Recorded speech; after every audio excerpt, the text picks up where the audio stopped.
Hey guys, welcome back. Today's video is going to be on using concealer to hide away unwanted blemishes.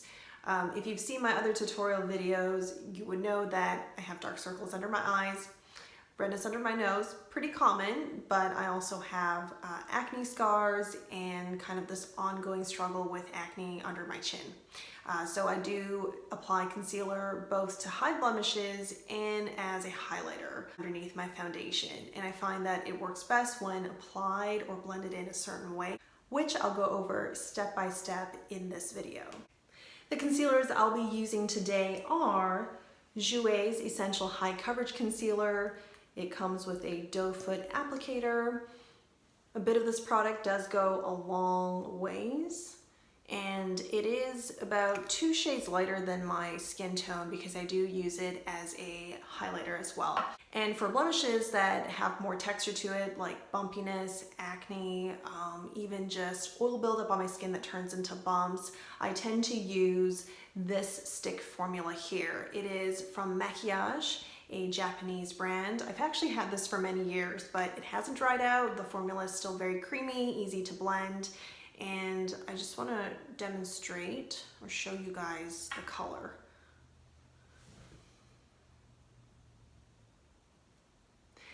It's very similar to my skin tone, and in fact, if you blend it in, it just disappears, but the coverage is there. Again, for those more troublesome blemishes where I need that intense spot treatment, I will turn to this stick formula. It stays put all day if you add some finishing powder on, just very carefully so that you don't move it around. It just stays on all day. And then just for demonstration, this is the Jouer High Coverage Concealer. And I've used this for about a month now. I did talk about this briefly in my February haul video. Prior to the Jouer concealer, I've been using Shape Tape. And while I do like Shape Tape's concealer, it's at an affordable price point. It does tend to oxidize and kind of turn more yellow over time, but this stays put. And I find that the coverage is just like a bit higher than Shape Tape. It does dry quicker, so you do have to work quickly, but for the time that you apply and blend out, it does blend actually very easily. Let's move on to the rest of the video. I'll see you guys after. I had the basics on. I've drawn my brows in, eyes, face are primed, and I have eyeshadow on.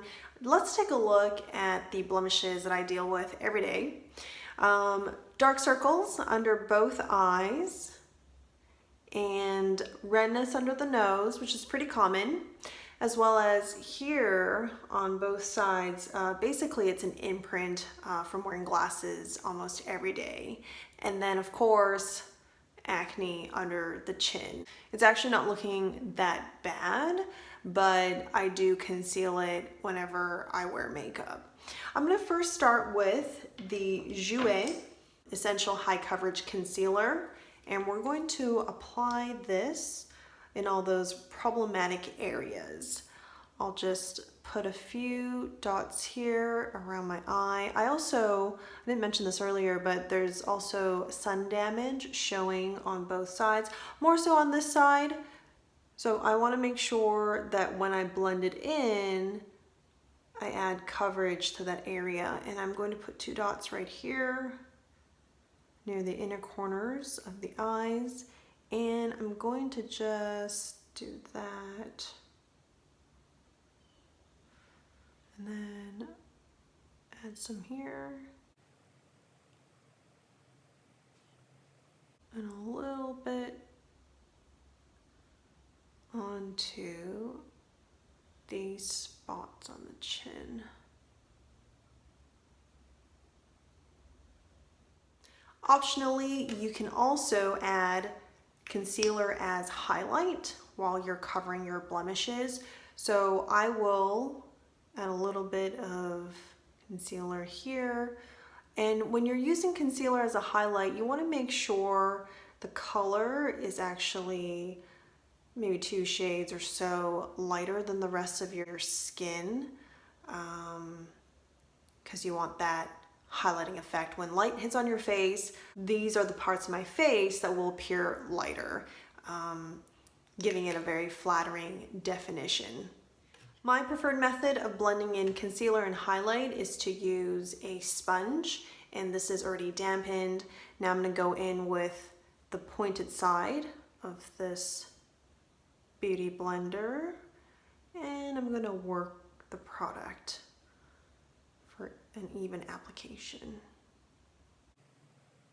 I am going to bring this up in a bouncing motion towards here.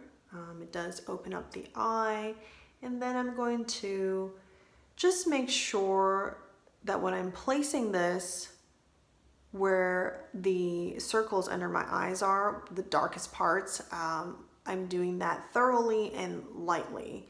I don't want to end up moving the product that I'm trying to place into another area, so I just want to kind of bounce it on. And when you're putting on concealer, try not to put too much like right under the waterline. I've worked my way into there, but I'm being conscious about just not having it highly concentrated, because you could appear really crepey.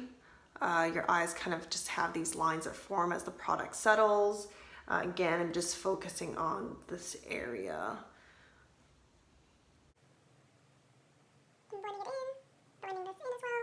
And then I'm going to use this round part here to blend this into my forehead.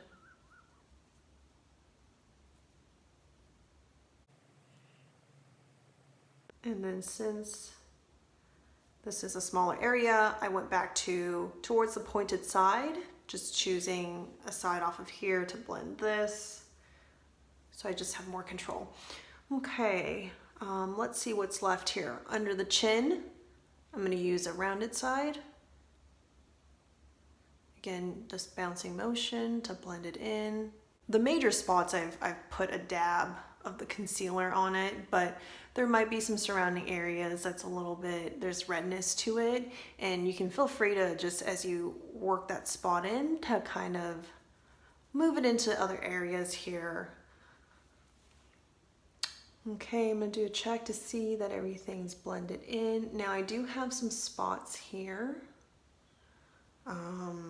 that could be from, you know, allergies or even oil buildup that have turned into like little specks, or even this mole here, right? Some people want to completely cover everything on their face. So for very specific spots, including acne breakouts you're trying to cover, I like to go with, depending on how much time I have, but I like to go with a stick concealer. And I really, especially during my modeling days, depended on this concealer a lot, because there would be times where, you know, when I'm going out on a job that I'm doing my own makeup. And so I want to make sure, as you know, we're filming for high definition television, that anything I could see with the naked eye, that I know there is coverage over it. The sides of my nose, I just noticed that it could use some coverage. Let me add that on here.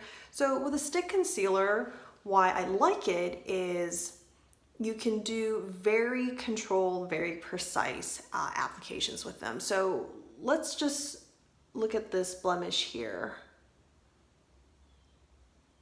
So with the brush and a stick formula, I can just basically go in and dab these spots. On most days, I don't go to this level of detail because it gets covered up with foundation anyway. But if you do have those kind of troubled spots like acne breakout and you just need some temporary coverage, I recommend after that taking it off and letting it heal. But for temporary coverage, it could be really useful. So you can see, unlike the sponge, I just get a much more precise application. And the formula for stick typically is thicker. What I look for in a stick concealer is how blendable and creamy the formula is. I want it just to be creamy enough so I can easily apply it on, but that it stays on. So it kind of needs almost like a tacky texture to it, so it has long-lasting effect, especially when I apply foundation and powder on top of that. I don't want it to be easily moved around. And while today I don't necessarily need additional coverage here, the imprints from my glasses, on some days when I do, I'll even go in with the stick concealer to do this. And it really blends in with everything else pretty well. It's one of the reasons why I have continued to use this concealer. And you see these areas here that could use a little bit more coverage. And if I'm really being very, very detailed here, I don't know if you've noticed, but naturally I just have kind of 2 lines on each side of my face. We could really smooth that out.